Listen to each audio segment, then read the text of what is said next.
कोई कबीला आज तक ये दावा नहीं कर सकता कि उसकी किसी और कबीले से किसी भी वजह से जंग नहीं हुई।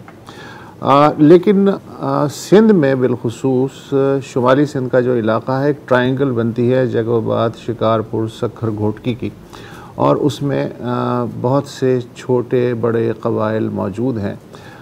इसकी बदकिस्मती कह लें कि इसकी वजह शोहरत जो है आज से नहीं, सर चार्ल्स नेपियर के ज़माने से ये है कि यहाँ कबायली झगड़े, शायद लोगों के शॉर्ट टेम्पर हैं, मिजाज गर्म हैं, बहुत ज़्यादा होते हैं, नस्ल दर नस्ल चलते हैं, सैकड़ों लोग भेड़ चढ़ जाते हैं। और फिर उसके बाद दो एतवार पहले शायद आपको याद होगा कि एक ख़बर आई थी, उसके बाद ये ट्रायंगल दोबारा ख़बरों में आ गई।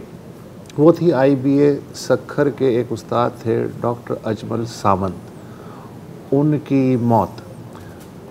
वो गए थे अपने गांव, वापसी पे सुंदरानी थे, उन्होंने उन्हें रोका और घेर के मार डाला। ये सब है क्या?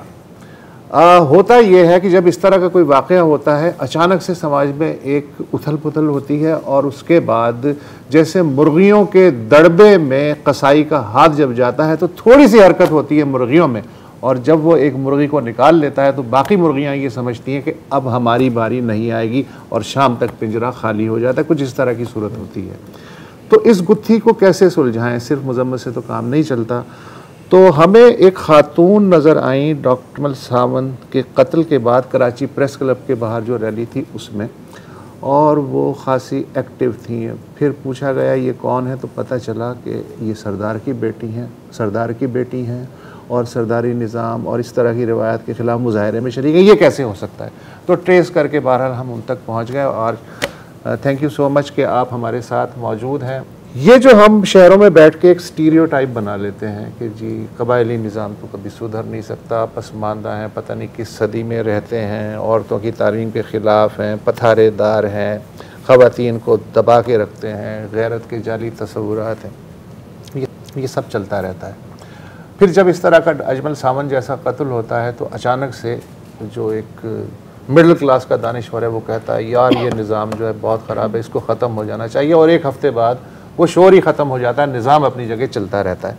तो इस निज़ाम में कोई ना कोई तो ऐसी बात है कि ये अब तक खड़ा हुआ है 21वीं सदी में। तो आप चूँकि अंदर की आदमी हैं, आपसे बेहतर कौन जानता है?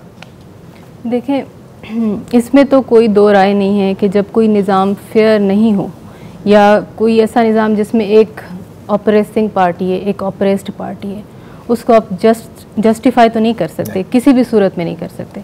लेकिन इस निज़ाम के बहुत सारे पहलू हैं। उसमें सबसे पहली बात तो ये कि शायद जो अर्बन साइड पे लोग बैठे होते हैं वो इस तरह से नहीं इस चीज़ को समझ सकते कि ये निज़ाम अब उतना स्ट्रॉन्ग रहा नहीं है जितना कि ये शो किया जाता है।